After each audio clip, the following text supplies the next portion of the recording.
As one critic put it, Griffin, being a theologian, is not qualified to talk about anything but myths and fairy tales.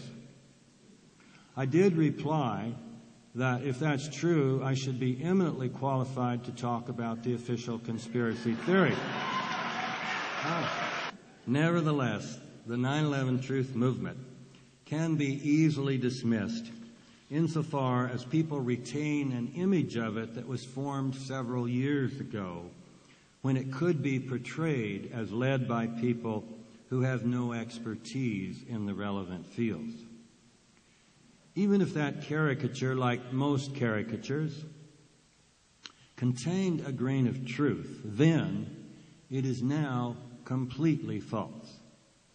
The intellectual leadership of the 9/11 Truth movement is now exercised by scientists and other professionals who definitely know something about the real world. Many of these professionals have formed organizations dedicated to discovering and publicizing the truth about 9/11. A few years ago, some scientists formed the SPINE, the Scientific Panel for the Investigation of 9/11. Other scientists more recently formed Scholars for 9/11 Truth and Justice, the main work of which has been carried out by physicists and chemists. Shortly thereafter, detractors of the truth movement said that if there were any validity to the claims these scientists make about the World Trade Center, they would be able to get papers published in peer-reviewed scientific journals. Over the past year, scientists affiliated with Scholars for 9/11 Truth and Justice have published 3 papers in peer-reviewed scientific journals. The lead author of the most recent of these papers, which appeared in the Open Chemical Physics Journal, is Niels Harrit, a professor of chemistry at the University of Copenhagen.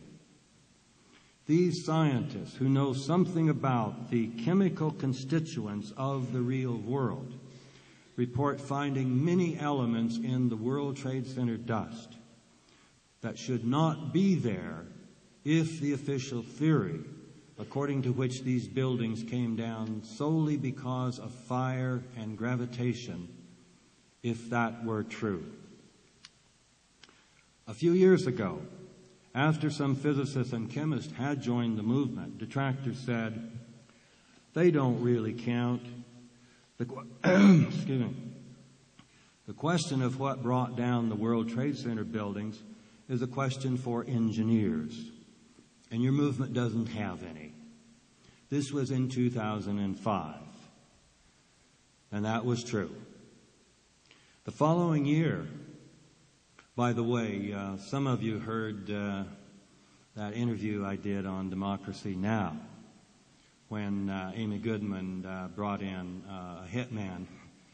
And this became the point of issue at the end of the interview, that he said, you don't have any engineers.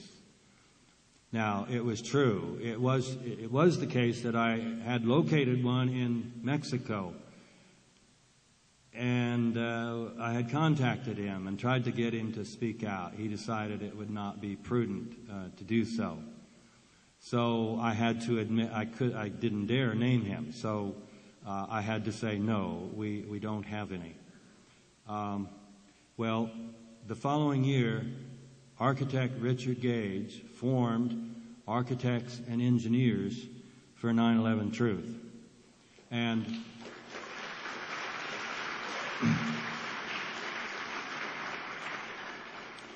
as of today, over 600 licensed architects and engineers have signed a petition saying the official story cannot be true. We need a new investigation.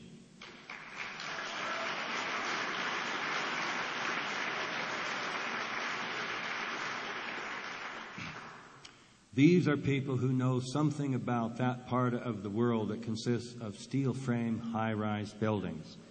And they know that the official story, according to which fires caused the Twin Towers and buildings to come down in virtual free fall, simply cannot be true. For example, Jack Keller, Emeritus Professor of Engineering at Utah State University, who had been given special recognition by Scientific American, has said about the collapse of Building 7, obviously it was the result of controlled demolition.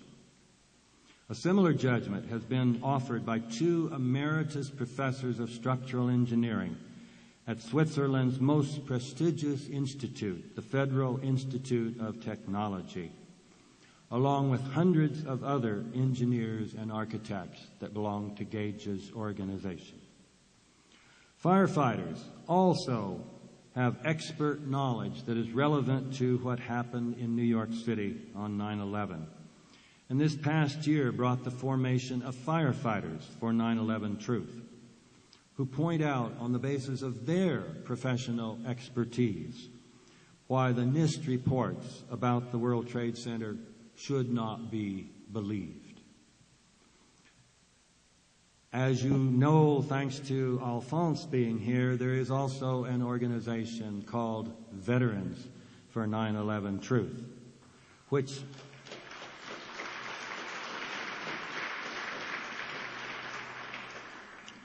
contains several former military officers. They, I would venture to say, probably know a little more about the world of military affairs than Alexander Coburn.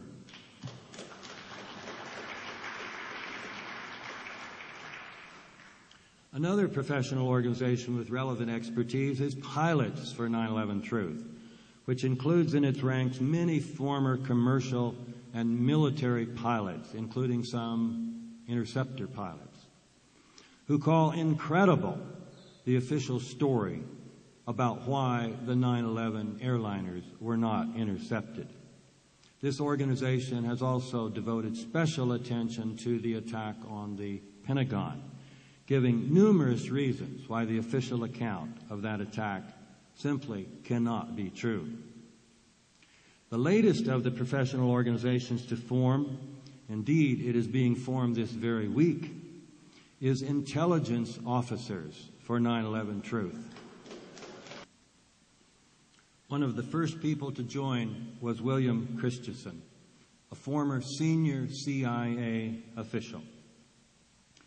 If you are one of the many people who just knows that the alternative conspiracy theory is simply too implausible to be worth your spending a day or two to study the evidence, just listen to what he wrote in 2006. I spent the first 4.5 years since September 11th utterly unwilling to consider seriously the conspiracy theories surrounding the attacks of that day. In the last half year, and after considerable agony, I've changed my mind. I now think there is persuasive evidence that the events of September 11 did not unfold as the Bush administration and the 9/11 Commission would have us believe. The backbone of the 9/11 Truth movement is now constituted by these professional organizations of scientists, architects, engineers, firefighters, military officers, pilots, and intelligence officers. And there are still more professional organizations. The past year has witnessed also the formation of medical professionals for 9/11 Truth.